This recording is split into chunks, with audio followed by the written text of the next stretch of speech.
All right, guys. Week 3 of October Safety Blitz.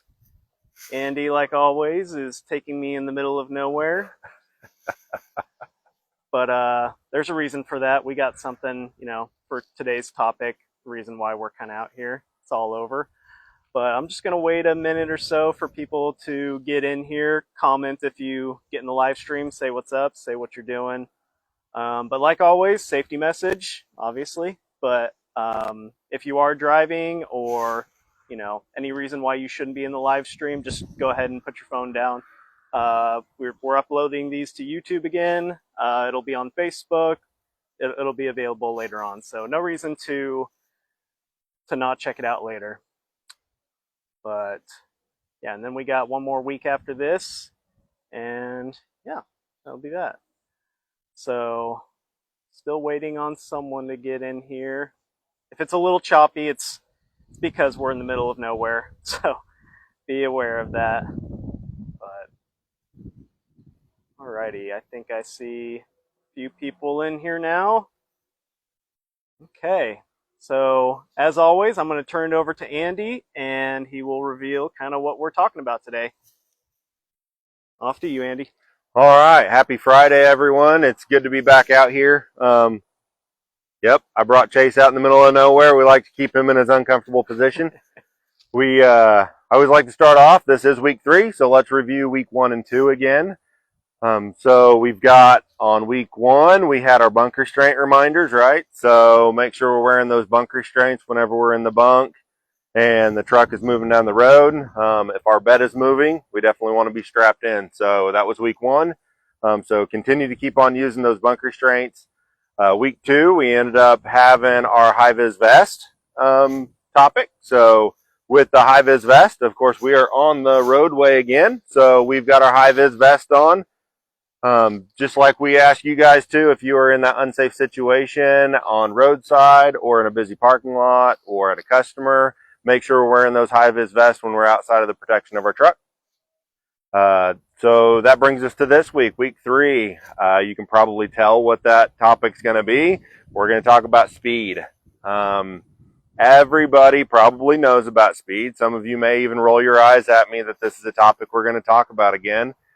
But it's still a growing issue, not only within the industry, but I've also seen a couple of trends that are becoming a little bit concerning. So we're going to talk a little bit about speed today. First of all, we're going to talk about speed limits. Like this guy behind me, a 25-mile-an-hour speed limit. Believe it or not, that's not a suggestion. Remember, that is a state law that we have to follow that speed limit. I did some numbers and stuff, and we've had a little over 40 speeding violations in the last 2 years on our CSA. That creates an issue for you. It creates an issue for us.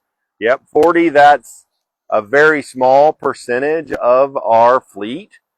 Figure whenever we've got 700 drivers, 40 doesn't seem like a whole lot. But the big point to that is this is a full team effort about us following all of our safety regulations and making sure that we're following those regulations and state laws of speed limits. Whenever you get a violation, it affects not only your CSA scores, it also affects the company scores as well. We just went through an insurance audit this week, and guess what they wanted to talk about? They wanted to talk a little bit about those speed violations we had, because that's one of the really concerning things. It's an unsafe situation, and we want to make sure that we're doing something about that. So posted speed violations, that's a big one for us. So make sure that we're following that posted speed limit. That's the first and foremost. We are governed at 65 with a couple of speed programs out there to get you a little couple extra miles for passing and things like that. So a lot of people ask, how do we get a speed violation whenever we're governed at 65? Well, the speed limit sign behind me is a really good idea of how those happen.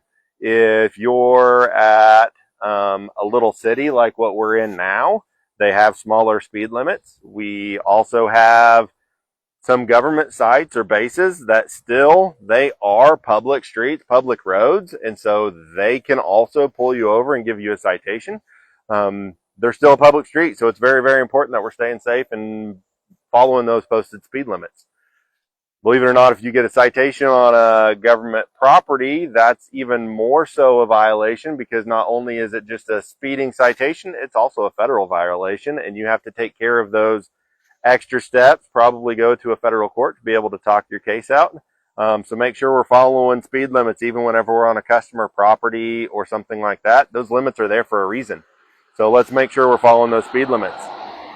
Another thing that I have found is I've seen a habit or a trend of some trucks that are breaking speed policy. It's not a good idea. We're commercial motor vehicles up to 80,000 pounds, and we are rolling a lot of force and momentum down that road. So if we are, let's say, rolling down a mountain and we are going above what our speed limiter is, that gets to be an unsafe situation.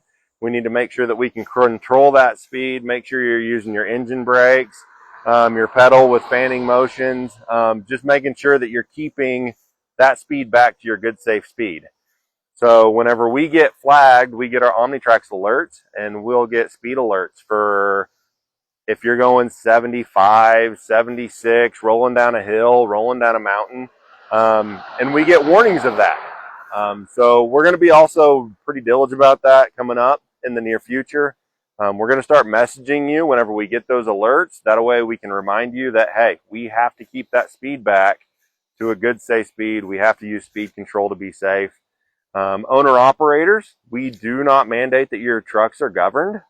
So it's very, very important that you are maintaining your speed as well. That's 100% in your control as you are a business owner and you need to run your business. It's important that you follow our company speed policy for owner operators, which means you do not exceed 74 mile an hour.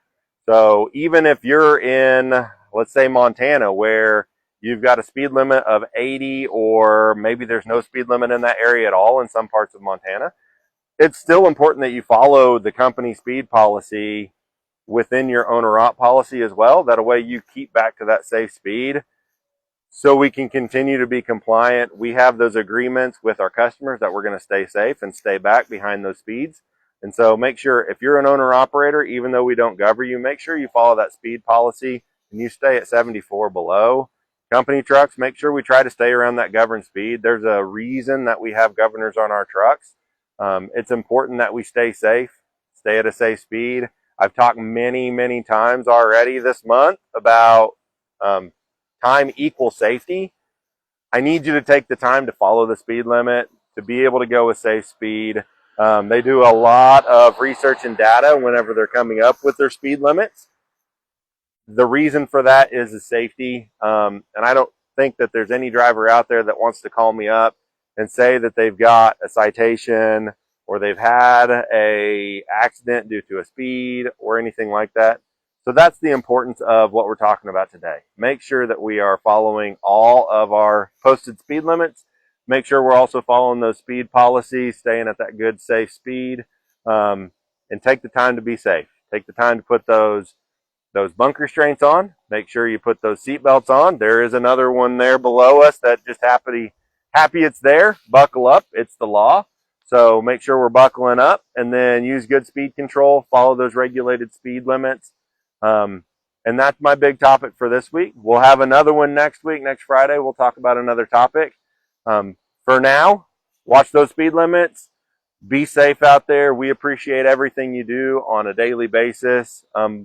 Make sure you're being safe out there. We value you and we want you to be safe. So everybody have a happy Friday and a great weekend, and we'll talk to you again next Friday. All right, guys, that was Andy. Like he said, tune in next Friday at 1 to see where he takes me next week. See you then.